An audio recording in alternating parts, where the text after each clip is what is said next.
Good early morning, everybody. This is Lorraine Alternative Homesteading. I'm going to record testimony number 2. It's 1:19 a.m., October 14, 2023, and I received this written or typed testimony on October 6, 2023. And it goes as follows. Hi, Lorraine. Here's a few words about what my targeting has been about. I would like to remain anonymous.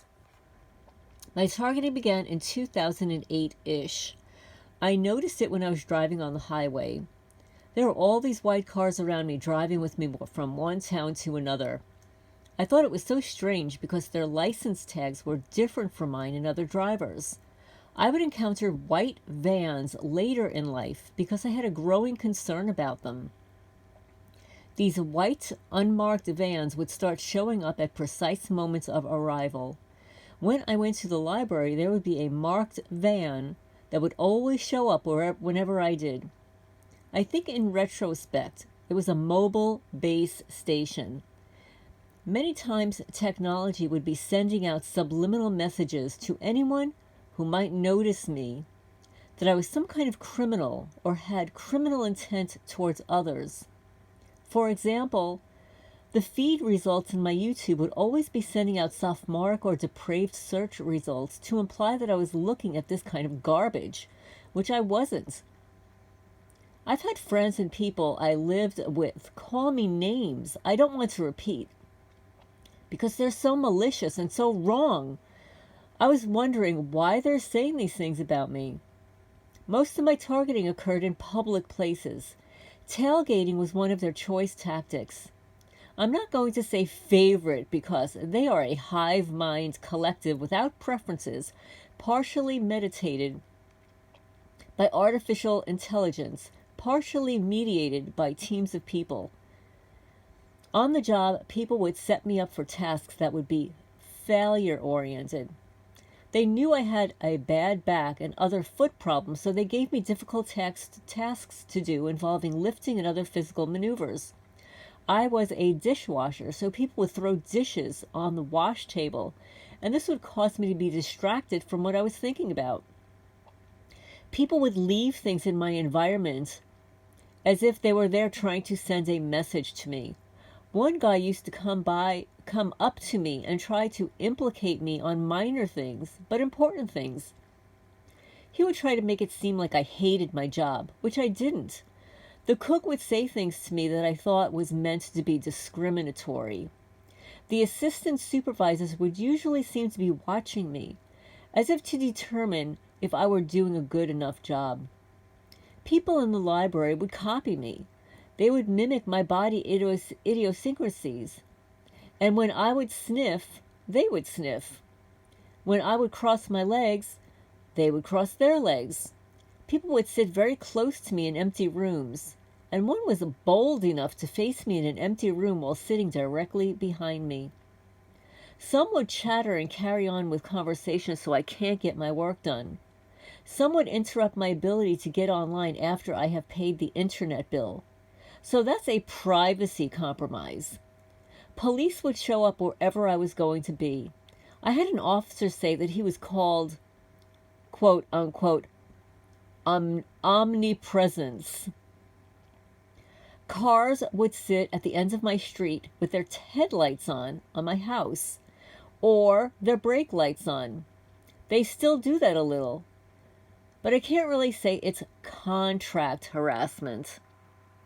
The most bratty kids would come around being loud and throwing the football when I was trying to paint a mural outside, asking me questions. It was just sick stuff too. Some of it I don't want to repeat. Often I would argue with a family member. This guy would often come around the neighborhood. I had so many rogue calls from numbers I don't recognize. Helicopters and airplanes would fly over the house with more repetition than usual. It was designed to make me look paranoid and otherwise destroy me. One of the goals was to slap a label on me with the use of the psychiatrist. Oh, He wrote spy psychiatrist. Spy psychiatrist. That's a good one. Yeah, I said it. Spy psychiatry. I think I was probably affected by V2K, and the technology in my house would be more quickly degraded than usual. Computer chips, recording devices, they all pooped out. By now, I would say that I think that my targeting has been reduced drastically, with emphasis. I have developed a specific method to eliminate it, and I'm willing to counsel anyone who finds an interest in my story and how to mitigate the targeting in their lives. For those of you who say there's no hope, I believe you are wrong.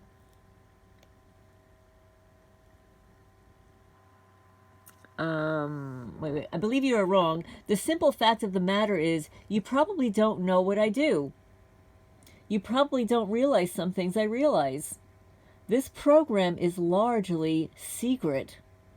I believe the rules that guide this program can be utilized against the program itself.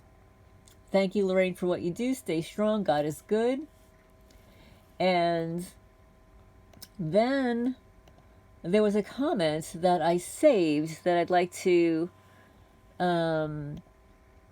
repeat here. I have permission.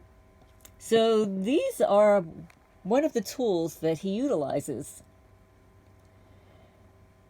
He says, the other way I preach to karmageddon, karmageddon, is through straight authorization, quote unquote. Any breach of privacy is considered straight authorization. Once you suspect that a privacy breach has occurred, your physical privacy, your emotional privacy, your mental privacy, your spiritual privacy, the privacy of your senses and other forms, all these levels by the way of threats or coercion or other means they may attack. If someone has to go, let it be the ones who have premeditated to compromise my privacy without mercy. Let them be the first to go, I pray. Get out your holy rosary beads, folks, or your favorite mala. Gratitude rocks, meditate, purge. If someone has to go, please let it be the ones who have compromised my privacy. Let them go first, universe. This portal is closing. And this is Lorraine, Alternative Homesteading. Please hit the thumbs up if you'd like to hear more methods for getting these criminals out of your life. Leave a comment down below. And I look forward to hearing your comments about this one in particular. This is Lorraine signing off for now.